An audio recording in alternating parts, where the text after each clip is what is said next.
Con permiso, presidente. Buenos días a todos. Como se mencionó hace ratito, el mes de julio son los 25 años del SAT. Y durante estos 25 años la institución ha venido evolucionando y nuestro objetivo con esta cuarta transformación ha sido tener una institución con vocación humana y conciencia social. La siguiente, por favor. Nosotros consideramos que la misión de nuestra institución es crear un vínculo entre las contribuciones del pueblo de México y las acciones de gobierno que llevan al bienestar social de todas las mexicanas y los mexicanos.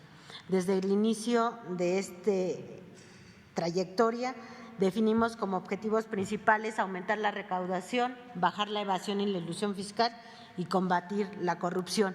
Y eso es lo que nos ha guiado durante estos años.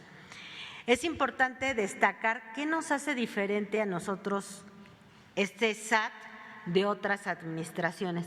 Quisimos señalar puntualmente en qué consideramos que somos diferentes. Bueno, esta institución parte que la principal virtud de un servidor público debe ser la honestidad. Y en eso nos hemos orientado para fortalecer con esa mística a todos los recursos humanos del SAT. Hemos centrado mucho en erradicar los privilegios del pasado y establecer piso parejo para todos los contribuyentes. Para ello hemos hecho análisis técnicos muy estrictos y una aplicación de la ley, sin discriminación y que todo mundo participe en ello. También tratamos de actuar siempre con justicia tributaria, donde los grandes contribuyentes ya no se benefician por encima del pueblo, en el que ya no existen condonaciones de impuestos y quien gana más tiene el deber cívico de pagar más y de contribuir con ello al gasto público. También hemos trabajado mucho en convencer a los grandes contribuyentes y a las universidades de que la función de un asesor contable o jurídico es ayudarlos a cumplir la ley y no a pagar menos impuestos doblándola o violándola. También hemos trabajado mucho en facilitar a los contribuyentes su regularización fiscal, incentivando sobre todo las autocorrecciones y las aplicaciones de los beneficios fiscales previstos en la normatividad. Y finalmente también hemos trabajado mucho en explotar y analizar la información de los sectores económicos y grupos corporativos, identificando patrones de elusión y defraudación fiscal, así como las factureras. Eso es lo que nos hemos centrado muchísimo. Y sobre estos ejes, la siguiente, hemos trabajado principalmente en los grandes contribuyentes. Es importante señalar que durante estos 3 primeros años, poco más de 3 años, se ha recaudado el 86% en la fiscalización de grandes contribuyentes comparado con todos los 6 años de la administración anterior. ¿Qué se ha hecho? Se ha trabajado en actos nuevos, se ha fortalecido mucho los que están en proceso, se han hecho auditorías de las devoluciones porque hacían mucha trampa cuando pedían las devoluciones y ahora se da puntual seguimiento desde la auditoría, los juicios, las liquidaciones y el cobro. La siguiente, por favor. En cuanto a la evasión y la elusión fiscal, esta estrategia es más compleja en el sentido que requiere mucho más información. Son muchos contribuyentes y ahí nos hemos dedicado mucho a fortalecer todo el análisis de datos, la estadística, la información, para identificar patrones sobre la evasión y la elusión fiscal y poder establecer algunas líneas preventivas, correctivas y punitivas. Esto principalmente está muy orientado a todo lo que son los sistemas. En el SAT hay poco más de 750 aplicativos. Se ha aumentado también la automatización de los procesos, se han perfeccionado y mejorado las plataformas tecnológicas. Es importante decir que cada día tenemos menos dependencia de servicios de terceros. Hemos trabajado mucho en la soberanía digital porque mucha de la información del SAT estaba prestada por terceros. Además de que hemos obtenido mayor soberanía digital y hemos mejorado toda esta infraestructura, esto nos ha llevado a ahorros de más de 2,000 millones de pesos, mismos que se han utilizado para fortalecer también las tecnologías, mejorándolas. También esto nos ha permitido identificar también algunas estrategias de evasión y de elusión fiscal que nos han llevado a mejorar también las normas fiscales e ir tapando huecos. La siguiente, por favor. La otra es que nosotros estamos como institución, creemos que no existe y no toleramos la impunidad de ningún acto de corrupción. Y siempre nos vamos tanto sobre el corruptor como el corrompido. Para un acto de corrupción son dos partes y nos vamos sobre las dos partes. Hemos trabajado en que todas las identificaciones de irregularidades y malos comportamientos se denuncien de manera inmediata. Tenemos denuncias tanto a la Fiscalía General de la República de delitos presuntos penales, así como faltas administrativas, presumiblemente ante la función pública. De enero de 2020 a junio de 2022 se han presentado, en caso de presuntos delitos penales, 2.669 denuncias contra servidores públicos, personas físicas y personas físicas relacionadas con personas morales. De estas 2.669, 599 son por contrabando, 105 es por un acceso irregular a los sistemas y el otro son otro tipo de presuntos delitos. Vinculados a proceso han sido 469 personas, del total hemos tenido 15 resoluciones y el castigo más alto que hemos tenido son 6 años de prisión por manejo irregular en los sistemas de información. En cuanto a servidores que presuntamente tienen faltas administrativas, hemos presentado 229 denuncias que involucran a 335 servidores públicos en 2021 y 97 denuncias en 2022, en lo que va de 2022, que son 150 servidores públicos. Escribimos las aduanas porque el año pasado todavía eran aduanas y las denuncias que aparecen ahí son las que están en proceso, pero ya aduanas, como ustedes saben, a partir del 1 de enero ya es otro órgano desconcentrado que no depende del SAT. La siguiente, por favor. Esto nos ha llevado a obtener los siguientes resultados. Como decía el presidente, si nosotros trabajamos con mucha honestidad y en estricto apego a la ley y sin discriminaciones y con piso parejo, nos lleva a buenos resultados en las contribuciones. La primera gráfica, la gráfica en barras rojas, representa cifras anuales, la verde son las del primer semestre, todo el periodo de enero-junio, y como observamos es que durante 2021 la recaudación tributaria creció 504,000 millones de pesos, equivalente a 2.8% real en comparación con 2018, que es la administración anterior. Entonces llevamos ya un incremento considerable. En enero-junio del 2022 la recaudación ascendió a 2.049.000, lo que implica un crecimiento de 2.7% respecto del año anterior y 8.6% respecto de 2018. Es decir, la recaudación está por encima y ya superó los niveles de la prepandemia sin ningún problema. Incluso todo, ahorita vamos a observar, como vemos en la gráfica, que nunca bajó a pesar de la pandemia y a pesar de la crisis de la guerra de Ucrania con Rusia. La siguiente, por favor. También mucho se decía que los grandes contribuyentes solo iban a ser para rato. No es verdad. Aquí vemos la gráfica de los grandes contribuyentes y más bien la recaudación de grandes contribuyentes nos da para otro rato más. O sea, es sostenible la recaudación. ¿Qué es lo que ha pasado? Aparentemente baja la fiscalización, pero los esfuerzos que se han hecho de auditorías que han identificado por dónde eluden y evaden los grandes contribuyentes, pues ya no lo vuelven a hacer. Entonces ya no cae en la fiscalización ni en la auditoría, pero sí podemos observar que hay un ligero crecimiento en la recaudación porque esas fallas o faltas que estaban cometiendo, ya sea a propósito o por omisión, las están recuperando. Entonces aquí vemos cómo ha crecido grandes contribuyentes, la parte verde es la aportación de los grandes contribuyentes propia, digamos, sus ganancias, los impuestos que ellos pagan. La parte amarilla son las retenciones que hacen de sus trabajadores y las retenciones que hacen de IVA, ¿no? Que son al final lo que consumimos, pues cada consumidor paga su IVA, al igual que cada trabajador pues paga sus impuestos de ISR. La parte amarilla son las retenciones, la parte en verde es lo que han aportado los contribuyentes, y lo que vemos en estas cifras es que de enero a junio del 2022 grandes contribuyentes aumentó con relación al año pasado 20.7 en términos reales. O sea, ahí es un reflejo de la reactivación económica. La siguiente, por favor. Ahora vamos a ver nada más lo que se refiere al impuesto sobre la renta. El impuesto sobre la renta también vemos un comportamiento similar. En el comparativo del primer trimestre, que es la parte, el cuadro verde de aquí abajo, observamos que tan solo las ganancias, el impuesto sobre la renta sobre ganancias es de 30.8% y de las personas morales es 32.1%. O sea, sí ha habido utilidades en las personas morales, tanto que la recaudación de ISR creció 32.1% en términos reales. La siguiente, por favor.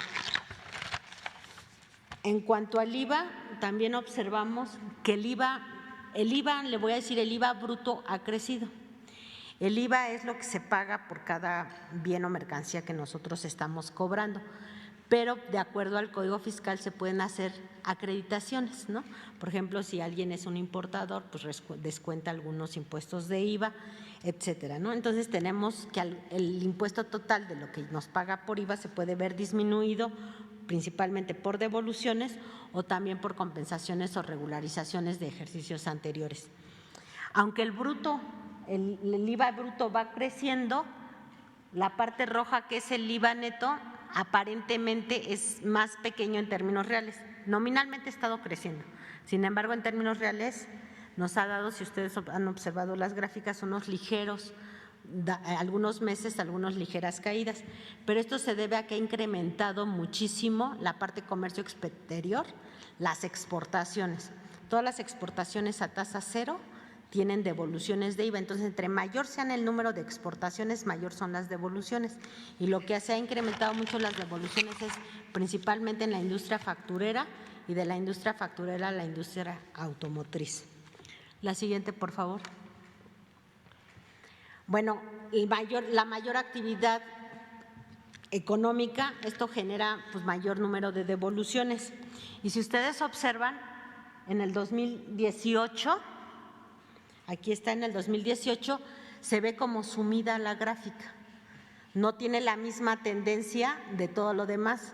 Eso se debe a que en el cierre de la administración anterior, para contrarrestar el déficit con que iban a cerrar las finanzas públicas, lo que hicieron fue parar las devoluciones. Pararon las devoluciones y entonces eso generó un incremento artificial de los ingresos, y la verdad nosotros hemos tenido que estar amortizando ese déficit. Nosotros estimamos que fueron alrededor de 80–90 mil millones de pesos los que se patearon y fueron los que no se devolvieron en ese año y que nosotros hemos tratado de ir devolviendo con mayor celeridad a pesar de la pandemia y a pesar de toda la crisis. Y aún así que las devoluciones están creciendo, los impuestos netos están también creciendo. La siguiente, por favor. Esto es al primer semestre, al primer semestre se ve un gran incremento, y esto, sobre todo la parte gris, es el apoyo que se ha estado dando para estímulo a los combustibles como mecanismo de ajuste de precios para abatir la inflación. Eso es lo que ha crecido la parte de las devoluciones. La siguiente, por favor. Además, también se ha trabajado y se ha esforzado en generar un régimen más simplificado para la gente. Queremos dar facilidades, sobre todo a la gente que no tiene todos los recursos para tener capacidades técnicas y administrativas de contar con contadores o despachos, que sea más sencillo el pago de impuestos. Entonces, desde el año pasado se hizo el régimen simplificado, donde se consideran a los contribuyentes con menos de 3.5, están varios intervalos. El primero es hasta los 300,000 pesos al año, el último está a los 3.5, y donde se les disminuyó la tasa de impuestos sobre la renta, donde la tasa de la renta en lugar de andar en el veintitantos %, pasa al 1% y máximo 2.5%. Es importante decir que adicionalmente aquí el sector primario tiene algunos beneficios donde no paga impuestos sobre la renta. Y en el caso de las personas morales, lo que se hizo fue aumentar la deducción de las inversiones también para motivar la reactivación. Se les dieron mayores tasas anuales y se hizo mayores deducciones para que pudieran pagar menos impuestos. La siguiente, por favor. Aquí tenemos algunos ejemplos. Por ejemplo, si una persona moral invertía en mobiliario y equipo de oficina, podría nada más deducir el 10% durante 10 años. Y a la propuesta nueva, lo que como quedó la modificación de leyes, ahora puede disminuir el 25% en 4 años. Entonces, deduce más rápido, esto le da liquidez y también puede reactivarse y mejorar su negocio. Y hay varios ejemplos, son muchísimos. La siguiente, por favor. También observamos que que empezó esta administración, el presidente firmó varios decretos para dar estímulos en las regiones fronterizas, empezando por la norte, luego el siguiente año continuó con la sur y la franja de Chetumal. Aquí vemos cómo se han incrementado los estímulos fiscales en estas zonas. En el 2019 era de 68,000 y ahora en 2021 cerró en 95,000. Ese incremento también en los estímulos está siendo completamente absorbido por el incremento de la recaudación. La siguiente, por favor. Esta gráfica muestra los estímulos de combustibles, ¿no? Decíamos hace rato que los estímulos a los IEPS se utilizan como una medida de ajuste de precios contra la inflación, porque la inflación es el impuesto más caro para la población que tiene menos recursos. Entonces, si nosotros observamos primero el IEPS que se pagaba el año pasado, que pagan de manera normal para compensar y que no haya tanta variación en el precio, ese estímulo fiscal en el 2022 alcanzó un apoyo de 114,771 millones de pesos. Y el complementario que entró a finales de marzo a la fecha ya va 44,000 millones de pesos. Este incremento, pues nosotros esperamos que el siguiente mes sea mucho más alto. El total de los apoyos para combatir la inflación es de 159,000 millones de pesos. Es decir, los esfuerzos de este gobierno para evitar que la gente tenga una inflación en su canasta básica es de 160,000 millones de pesos. ¿Cómo se ven estas acciones que ha emitido el SAT con base en estos principios de esta nueva transformación? Aquí vemos un apartado del impacto en las finanzas públicas y en la parte económica. Muchas de ellas pues, ya eran metas, compromisos, que fueron compromisos de campaña del presidente y que se están cumpliendo cabalmente. El primerito es no hay aumento en los impuestos ni impuestos nuevos, no se incrementa la deuda. Esto también, como se mantuvo los ingresos, se mantuvo el grado de inversión a pesar de todas las crisis. También el haber garantizado el cumplimiento de las metas de ingreso nos permitió mantener el presupuesto en los programas y proyectos prioritarios sin ajustes. Las medidas que se están metiendo están permitiendo abatir el incremento de la inflación, que sin duda la inflación se le reconoce internacionalmente con el impuesto más caro para la gente con menores recursos. Y esto va aunado también a que ya estamos saliendo de este periodo y este año ya empezó la recuperación económica y aparte México ha tenido un reconocimiento internacional. La siguiente, por favor. Aquí observamos algunas gráficas que también el presidente ha mostrado en diferentes ocasiones, que es cómo se comporta el consumo. La gráfica de arriba son las tiendas departamentales y las tiendas de abajo son las de autoservicio. ¿Por qué son indicativas y un buen indicador estas gráficas? Porque cuando hubo la crisis sanitaria y bajó toda la actividad económica, el gobierno mantuvo todos sus programas prioritarios.